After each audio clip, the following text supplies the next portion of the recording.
Hello folks, my name's David Edgar. I'm the host of Heart and Hand, the Rangers podcast, and I'm joining you tonight from a very wet Ibrox after Rangers defeated St Mirren by 2-1 here this afternoon. It was not a classic performance to say the least. In fact, it had been fairly in keeping with what we've witnessed from Rangers domestically this season, with really in the first half in particular Rangers slow, sluggish, couldn't really get the ball moving, tested by a St Mirren team purely because of their press and their physicality in the forward areas. Improved in the second half and did enough to deserve to win the game, but certainly not a performance that will answer any of the questions that have come up about this Rangers team so far this season. After Thursday night, the excellent win against Stoya, perhaps there was a feeling that we would return to action with a bit more of a bang, and we got off to a great start, although we almost conceded in the opening few minutes and really probably should have when St Mirren hit the post, but we rallied and then scored, and it was Mo Diamandi playing a little bit further forward today who got the goal. Nice move by Rangers by Rami on the left hand side, puts it back for Nico Raskin. His shot is saved by the goalkeeper, comes out, and there was Dio to put it away. Quick check for offside, but he was onside and the goal was given. But it didn't really settle Rangers down. I thought we were giving the ball away too much. We were scrappy. We just didn't seem to have much verve or drive or dig, and St Mirren grew in confidence into it and didn't take long to equalise. Bad goal for Rangers to give away. Ball delivered in from a corner. There's a bit of height and a bit of swerve on it, but Diamandi lets his man run off him, and nobody is marking Gogic, and he rises right in front of Jack Butland, who maybe will feel he could have got there and headed it home. Jack Butland complained about a foul, but it wasn't given, and it was 1-1. And for the rest of the half, Rangers never really seriously threatened. At half time, Cyril Dessers came on for Hamza Igaman, and I think Igaman kind of showed that he isn't really ready to start these games yet and will be more beneficial as an impact sub.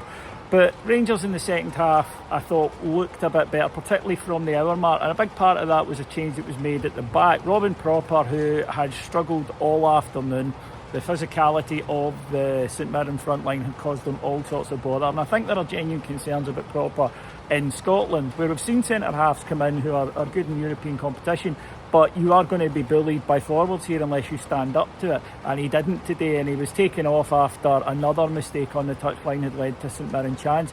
Casemiro then went to centre-back where he was flawless, and from that St Mirren never had another attack. Rangers just looked calmer and more composed, and with Bajrami and Cherny offering a bit more in the second half and Dessers occupying the front line, we looked better, not great, but better than we had in the first half. There's a legit shout that we couldn't have looked much worse. It was similar to the Kilmarnock performance last week in the first half. But we did get the crucial second goal.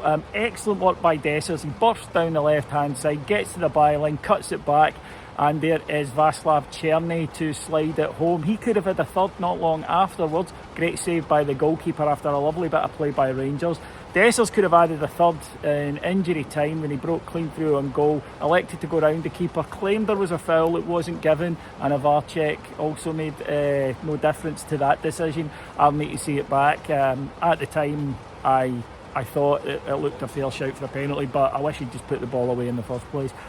So it's a victory, but someone said to me, is that papering over the cracks? And I said, no, it's not, because the fact of the matter is that none of us are in any way not seeing the cracks, right? We know what this Rangers team struggles with. We know that it needs to look after the ball a lot better, it needs to start games a lot quicker, it's got to play with more pace and verve and tempo, and it has to create more and then take those chances when they do come. None of this is new, and Rangers are, they put in a performance today that we've seen several times from them this season, because that's what they've been delivering.